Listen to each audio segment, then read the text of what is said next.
माझी लाडकी बहिणी योजना फेब्रुवारी आणि मार्च 2025. 1.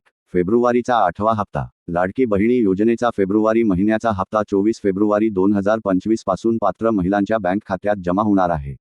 काही तांत्रिक अडचणीमुळे काही जणांना हप्ता उशिरा मिळण्याची शक्यता आहे, मात्र मार्चच्या पहिल्या आठवड्यात हा हप्ता मिळेल. 2. पात्रता अटी आणि नवीन बदल. योजनेसाठी पात्र असण्यासाठी वार्षिक उत्पन्न 2.5 लाखांपेक्षा कमी असणे आवश्यक आहे. चारचाकी वाहन, सरकारी नोकरी किंवा इतर सरकारी योजनांचा लाभ घेत असलेल्या महिलांना अपात्र घोषित करण्यात आले आहे. नवीन नियमांनुसार दरवर्षी जून महिन्यात EKYC करणे अनिवार्य असणार आहे. 3. मार्च 2025 मध्ये योजनेत बदल होणार. मार्च महिन्यात अर्थसंकल्प सादर होणार असून लाडकी बहीण योजनेतील वाढीव हप्त्यासाठी ₹2100 चर्चा होण्याची शक्यता आहे. नवीन लाभार्थ्यांची यादी मार्च महिन्यात जाहीर होणार आहे, त्यामुळे काही महिलांचे अर्ज मंजूर किंवा अपात्र ठरू शकतात.